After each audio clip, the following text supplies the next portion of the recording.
Hello everyone, this is Matt from Real World Review, and today we're going to be unboxing the iPhone Air. Yes, not the iPhone 17 Air, the iPhone Air. On the front, we have the Air on its side. On the right side, it says iPhone. On the bottom, it has the Apple logo. Left side says iPhone as well. Top side has the Apple logo as well. Pretty boring and standard stuff. Then on the back, we have not really much. We have the iPhone serial numbers and all the stuff that's associated with that. But on the top, it says iPhone Air, designed by Apple in California. Scan to learn more about your iPhone and requirements. Includes iPhone Air, USB-C charging cable, requires eSIM. And this is going to be across the world. I mean, maybe there might be some areas where they're forced to give you a charger, but it's definitely not going to be in the box. And just like most iPhones, the boxing is really boring. But let's pull this little tab right here and the one on the top. And now we can take it out of the box. And here's the phone with this little flap right here, because I guess it sits on its back now, probably for that camera island. And we'll take the phone out and we can actually see that this cable looks a lot nicer than what they did on the 16 series. Then we can take this little thing out, which I'm going to regret taking out to show you, because all it is just like a little information pamphlet and then tells you you don't need a SIM card. You just need eSIM. And that's it. No stickers, no quick tips, no nothing like that.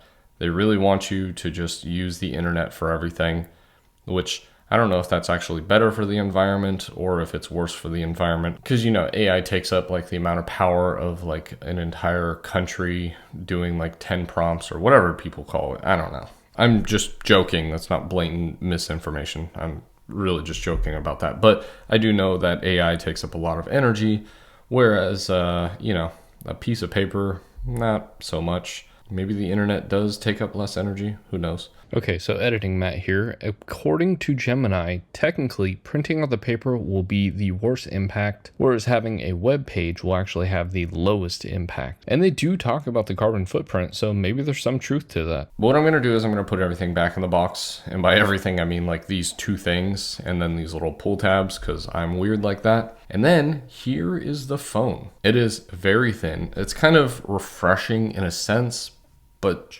don't worry, once you see the camera bump, you'll kind of get used to it, or that will kind of fall apart. It is kind of cool to see how small the buttons are and on the side. There's nothing on the top. There's 2 screws on the bottom and 2 holes for each speaker, being symmetrical, kind of like the iPhone SE. Yeah, they shouldn't have done that, because now you can compare this to the SE. Then this camera bump, which I'm not going to call it what they call it, but it's a camera bump, camera island actually. And yeah, it's pretty large. So we'll pull this off. You can immediately see that anti-reflective coating, which looks nice. Not as great as the S24 Ultra and S25 Ultra, in my opinion at least. But yeah, it's definitely noticeable. And we'll wait for this to take 20 minutes to power on. Any second now. And there we go. Hello. Welcome. And you can already see the scan lines. Great. So we'll skip through this because I'm gonna set this up later anyway.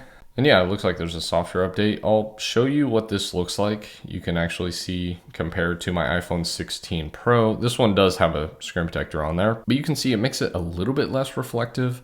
I don't know, it's hard to really say. Like I said, it's not as noticeable as the S25 Ultra or the S24 Ultra, but it is nice that it has it on here. And we'll skip through all this stuff because I'm gonna transfer my information, set it up later. And here we are. This is running iOS 26, which is honestly one of the worst parts about this phone. I've already switched back to my iPhone 16 Pro after doing this review. Yes, I've already done the review. Now I'm doing the unboxing video. I know, it's weird, right? But yeah, iOS 26 is honestly one of the worst parts about this phone. So let's check out the camera, which to me was kind of weird because it says 26 millimeters, which I'm not used to that because I'm used to 24, 28, and 35 millimeters, generally 24 and 35 millimeters, but having 26 millimeters is kind of strange, but apparently that's normal on the normal phones, which this is not. This is kind of a pro phone, but it's also not. It's very strange. Either way, here's the front camera, and yeah, you don't have to turn it sideways. You can literally just use it landscape or portrait, doesn't matter, but you can use it both ways, and you can take a picture and not worry about the framing because you can reframe it without turning the phone. Kind of interesting.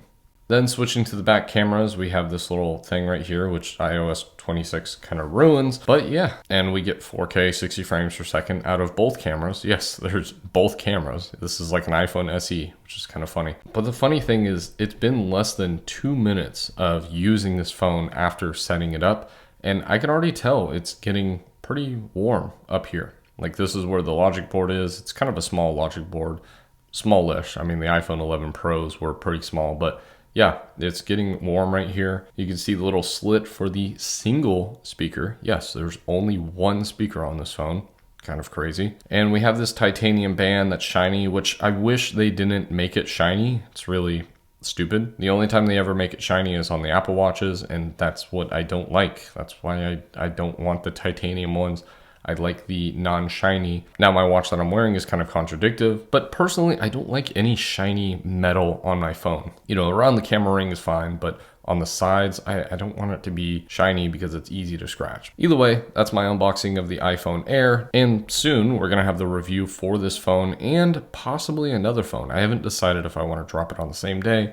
Oh, the other thing I want to point out, so I forgot to really kind of talk about this, but how thin this phone is, and you know how they have the little MagSafe battery? Well, I already have my own MagSafe battery. That sticks on here, shows the little MagSafe thing, and will charge the phone to 100% guaranteed, because this is a 33 watt hour battery, and the one that's in this phone is, you know, somewhere close to 12 watts. And here's a comparison of two things. One, compared to the iPhone 16 Pro, but also with the case on there, yeah, this case is definitely thicker than the iPhone 16 Pro. But without the case, you can actually see it's a little bit thinner. You know, it depends on how you look at it. It's almost double the thickness. But ironically, when you look at the camera bump, it is barely thinner than the iPhone 16 Pro. Honestly, maybe about the same size. I would say the Air is a little bit thinner. But yeah, it's not too thin at that area, but hopefully you enjoyed the video. Join the 1%, and as always, thanks for watching.